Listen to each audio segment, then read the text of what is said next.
Hello everyone, this is Architect Daryl and this is our third video of our kombucha series. In this episode, we will discuss why we are doing continuous brew and how to set it up. We will also compare a batch brew to a continuous brew. So first, which is better, continuous brew kombucha or batch brew kombucha? Kombucha is a well-loved beverage in the real food community. Many people automatically say continuous brew, hands down. I have been brewing kombucha since June now, and I've done both the batch brew method and the continuous brew. Below, I will share the pros and cons of each, and both have the same advantage and disadvantage. One's answer is not always better for everyone, so that's depending on your circumstance and what method is better for you. What are the pros of batch brewing? First, it is inexpensive and easy to get started. If you are the only person in your household drinking kombucha, it makes plenty. A medicinal dose of kombucha is 4 to 8 ounces only daily. It brews also slowly, making it easy to get the perfect flavor for you. This is because it stays similar flavor for a few days before going to the next level of sour. You're also much less likely to accidentally brew kombucha vinegar. What are the cons of batch brewing? First, it can be a bit of a hassle. You need to set aside a block of time to bottle the finished batch and start a new one. Since you empty the jar and remove the SCOBY, you can't stop in the middle of the process. You have to do it continuously. You also have to be careful that neither the SCOBY nor the tea gets contaminated during handling. If more than one person in your household is drinking kombucha, you will probably need to have more than one batch going at a time to keep up with the demand. This doubles or triples the work. Next, let us discuss the pros of continuous brew. It's a lot of pros. So if you have a family, this is the easiest way to make a lot of kombucha quickly. It serves a big crowd. Our brewing vessel for continuous brew is 4 gallons, and it makes a drink for the whole family and also our Dream Architects team. So that's why we're doing continuous brew, because we are feeding a lot of people here. It's also easy to brew and maintain because you simply add fresh sweet tea as you draw out the finished kombucha. There's no need to remove the SCOBY from the vessel. And this is my most important aspect. It's very low maintenance. You don't have to clean the vessel unless the SPIGOT or the faucet gets clogged up. And you need to separate the SCOBY once every 2 months or so, which is like, for us, we totally remove the whole SCOBY and start a new SCOBY like maybe after a month. Next is it brews fast. If you're someone who gets impatient waiting for your next batch of bush to brew, that doesn't happen here. That's because with batch brew, you have a 1:16 ratio of kombucha to sweet tea compared to a batch brew which you have around 1:7. This one is 1:16. 1 cup of kombucha starter tea per gallon of sweet tea. That's a lot of tea to ferment, and that takes time. With continuous brew, at least 20% of the container is starter tea, often higher. That means you have a minimum of 1:5 ratio of kombucha to sweet tea. There's simply more kombucha to help with the fermentation. Additionally, continuous brew vessels usually produce larger SCOBYs, and they ferment faster as well. It provides stronger protection against mold. The kombucha starter tea helps protect against mold whether you're doing batch or continuous brew. But the fact that continuous brew has a higher ratio of starter tea means it provides a higher level of protection. It offers more protection against invasion by outside bacteria or yeast. The vulnerable phase in any fermentation is the start of the process. Before the ferment gets established, continuous brew is a constant ferment that stays established after the initial setup. Next is it converts sugar more quickly. At first, I thought continuous brew would have a higher sugar content, especially if we drink and replenish one glass at a time, constantly adding sweet tea to the container. It turns out the opposite is true. In batch brewing, there's a lag time before the beneficial yeasts in the SCOBY and starter tea converts the sugar. In continuous brew, yeasts are ready to go and the kombucha gets sour more quickly. Next is it has more diverse blend of beneficial acids and bacteria. This is because at each point in the brewing cycle, different acids and bacteria form. If you batch brew long enough, you can get an equally diverse blend, but many people prefer a slightly sweet kombucha and stop the brew early. With continuous brew, there is always a long brewed kombucha as part of the mix.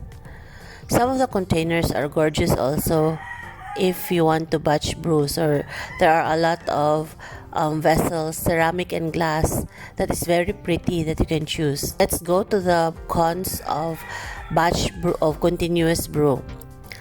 First is it's more expensive to get started because larger vessels costs more money. Our 4-gallon glass jar we bought for around 1,000 plus pesos on a sale in SNR, but still that's very expensive because you can just buy a smaller one at less than 1,000. So next is because continuous brew has stronger SCOBY already because it has not been disturbed, it brews real fast. Yes, I listed this as an advantage above, but it can also be a disadvantage since you need to keep track of the taste every day or so. It can go from a perfect sweet sour flavor to vinegar sour in just a day or two. So our schedule is regular, so we don't make a mistake on this. We harvest our kombucha every Sunday and at the same time replenish the sweet tea every Sunday. So that means we have a schedule that is regular, that is every Sunday, and we also flavor our second ferment every Sunday, meaning if we ferment it on a Sunday, the ones with the flavor goes 2 days in room temperature, and then after that we put it in the refrigerator regularly every Wednesday. So that's why we never forget. If there aren't many people drinking kombucha in your house also, you are quickly going to leave more than you need. So that can be a temptation to overindulge in kombucha. 48 ounces is the medicinal dose, and drinking more than that can start to harm you or benefit your health. Why? Because there are a couple of reasons. Kombucha contains sugar, so unless it's brewed to a full vinegar taste, that is usually undrinkable. So the typical sweet sour taste will averages like 4 teaspoons of sugar per ounce of serving. So kombucha also contains caffeine. It's a much smaller amount than tea or coffee, but it adds up after numerous glasses. Third is we can overdo the probiotics. It's not true that more is always better. Less is always better, and too much of something is not really good. So final answer for me, batch brew or continuous brew, I think it depends on how many people are drinking in your house. If you're the only one, then just stick to batch brewing. But if there are more of you, or like for us, we are one household of 12, and then Dream Architects, which is also around 12. So that's why we batch brew, because we drink it regularly as part of our meals. So let us go to the exciting part, setting up a kombucha continuous brew system. Making a smaller quart-sized batch is a good way to keep your SCOBY healthy when first starting to make kombucha at home. So 1 quart of kombucha every 7 to 30 days may not seem like enough to feed a growing family or satisfy your kombucha cravings. So what happens when you have a strong, healthy SCOBY and you want to have more kombucha more often? The answer is you set up a kombucha continuous brew system, of course. In this video, we will discuss how to brew kombucha continuously and special considerations to keep in mind with this approach. You may ask, why set up a kombucha continuous brew system? As discussed before, they are low maintenance, they can help protect the SCOBY against mold, they can help your SCOBY grow healthy and strong, and of course, endless kombucha. So now let us set it up. Number 1, choose and prepare your equipment. You will need a brewing vessel and cover for continuous brew system. We recommend using a glass container or ceramic one with a tight weave fabric cover. If you're interested in other options, then you can check around and find out what works best for you. A continuous brew container should hold between 1 to 5 gallons. You will also want a container that has a spigot or faucet near the bottom. This is necessary for drawing off kombucha without disturbing the content. Do not use a spigot that has metal on the inside of the container. Continuous brew containers can often be found at usually now it has in Japanese stores here and SNR and Landers. So yeah, you can just check out at least for me maybe 2 liters or more depending on the number of people that will be drinking. Number 1 very most important thing is clean everything thoroughly prior to setting up the brewing system. Avoid antibacterial soap and rinse with vinegar to remove the soap residue. Step number 2 is prepare the kombucha mixture. Prepare the sweet tea according to the ingredients and ratios that was mentioned. Pour the mixture into the continuous brew container and add the SCOBY. Do not overfill the container. Be sure to allow space for the mother SCOBY and development of the new SCOBY. Once the tea mixture and SCOBY are in the container, cover the container for fermenting. Fill 20% of your continuous brew vessel with unflavored fermented kombucha tea and add your SCOBY. Fill the rest of your vessel with sweet tea. So this means 20% starter tea with the SCOBY and 80% sweet tea. Don't use any other types of tea. Our recommendation is black, white, and green in all forms of Camellia sinensis, which is the preferred food for the kombucha. Although this might be true for us, when our SCOBY was already strong enough, we started to add flavored teas, not because we like it, but because I'm a tea person and I have a lot of teas around with different flavors. So my rule of thumb is half black tea, half flavored tea. For example, if I'm brewing several, so maybe 3 black teas and 3 flavored teas. Okay, so step 3, ferment the kombucha. Ferment the kombucha for 7 to 30 days. As mentioned previously, our practice is just 7 days, but that's based on your flavor preference, so you must check your kombucha and what taste you like. The longer the kombucha ferments, the less sweet it is, and the longer it ferments, the more vinegary it will taste. Keep in mind that the best way to check the progress of your kombucha is to taste it periodically. Then, one thing to note, place your brew vessel in a good location where there is no direct sunlight and it will not be disturbed. Number 4, most exciting part is harvest the kombucha. Start tasting your kombucha in a few days. For me, we have tried 4 days. That already is good enough for us because we want it a little sweet because we're having it as a replacement for carbonated drinks. So when we started, we preferred a little sweet. Continuous brew kombucha ferments faster than batch brew. When it reaches the preferred level of sour for you, you can drain the fermented kombucha into bottles or mason jars to drink. There are 3 methods or options for harvesting your kombucha. Option 1 is once the kombucha has fermented to your liking, use the spigot to drain off the kombucha you wish to consume for a week and bottle it. Leave at least 20% of the kombucha in the vessel to act as starter tea for the next batch. Option 2 is drain off the kombucha as you drink it. So meaning you brew and drink at the same time. You don't flavor. At the end of the week, you just add sweetened tea again. Then option 3 is, this is what we do. We harvest every Sunday and also replenish it with fresh sweet tea on the same day. We also flavor and ferment by batch. So this is like a continuous brew vessel, but we harvest in bulk by batch. Then next, number 5 is feed the brewing system. Prepare the new sweet tea using the appropriate ratios of water, tea, and sugar for the batch size you're adding to your vessel. For us, sometimes we brew 2 gallons in a week or 3 gallons. If there are special occasions, then I go as much as 4 gallons. Allow the tea to cool thoroughly. Then slowly pour the mixture into the top of the container to feed the system. So you harvest and then you replenish.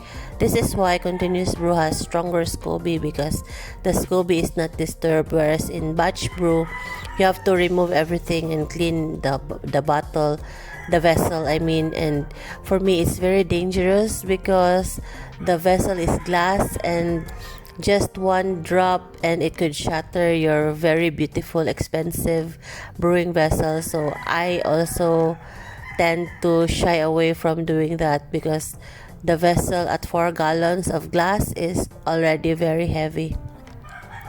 So what are the other considerations for continuous brew? First is timing, harvesting, and feeding. Harvesting and feeding can be done every 7 to 30 days as mentioned, but if you wish to draw off kombucha to drink daily but only feed the mixture weekly, be aware that kombucha drawn at the beginning of the week is likely to be sweeter than kombucha drawn off later in the week. So next consideration is to control the sugar content. If low sugar content is an important factor for you, allow the fresh sweet tea to an adequate fermentation period prior to the next draw. Remember, a longer brewing time results in less sugar and more vinegary flavored kombucha. Next question for you may be cleaning the brewing vessel and spigot. For continuous brew, cleaning the vessel and spigot is required only if the spigot becomes clogged with yeast particles or if there is too much yeast buildup on the bottom of the container. To clean the system, you must remove the kombucha or SCOBY and enough starter tea for the next batch. Set aside in a safe container, then clean the container using only distilled white vinegar and water. No soap, please. Once the system is clean, you can add back the kombucha SCOBY and starter tea to the vessel and add fresh sweet tea and resume the process.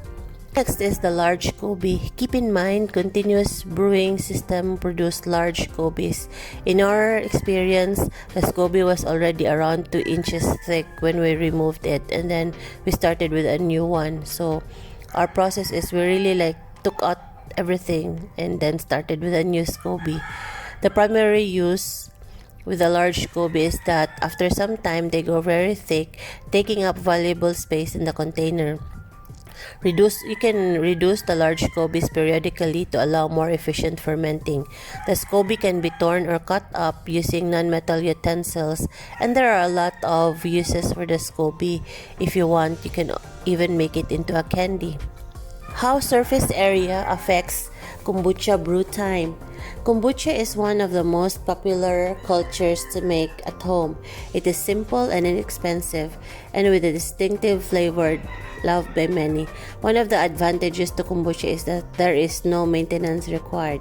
It takes anywhere from 7 to 30 days for a batch to achieve that sweet start point of perfection. For those who have busy lives, kombucha easily fits into the complicated schedule like our schedule. However, some people may want a batch of kombucha to brew faster. By adjusting the temperature or culturing vessel, kombucha can be brewed in a much shorter period. How do we do this? By increasing the brewing temperature. Kombucha brews best at 68 to 78 degrees Fahrenheit. If Brewing it on the warmer end of this range will speed up the culturing. It is possible to brew kombucha even up to 85 degrees. A brewing temperature will result in a stronger tasting kombucha. When adjusting culturing temperatures, be sure to check the kombucha frequently with a thermometer. If it gets too warm, the SCOBY can also be damaged. A damaged or weakened SCOBY may result in spoilage or mold in future batches. Use a wider brewing vessel. Like many cultures, kombucha depends on oxygen for its life cycle. Increasing the oxygen available to the culture increases the rate at which it converts the tea and sugar to kombucha tea. This means that a half-gallon glass container with a 10-inch diameter opening will make kombucha tea more quickly than a half-gallon jar with 4-inch diameter. The new SCOBY will form to cover the surface, resulting in a larger SCOBY. Disadvantages and advantages of faster brewing time. Well, a faster brew can have its obvious advantage. If there are many people consuming the kombucha, it can run out very quickly. So waiting weeks for a new batch requires patience. Brewing kombucha faster is an alternative to purchasing a large container or having a large collection of jars brewing simultaneously. There are disadvantages to brewing kombucha quickly. Fermentation happens in stages, and fermenting slowly allows certain flavors to develop more fully. A faster brew tends to get a very vinegar taste very quickly, which may be fine for someone who likes a very tart kombucha. However, there is a chance that the kombucha will go from pleasantly tart to strong vinegar very quick, and the final flavor may be compromised. So if your kombucha does happen to get too vinegary, there is still good news. Kombucha vinegar makes a great base for salad dressing and marinades. So what is the verdict for us with our busy schedules is still continuous brew. Although I have noticed a significant effect of brewing a big batch of 4 gallons versus 1 gallon jar, the fermentation time is also significantly affected. We will be testing a brew 4 gallons and 1 gallon side by side, probably in the next video to compare. So till our next video of the Dream Life, subscribe to our channel and join us in this journey. Stay safe and stay strong, everyone.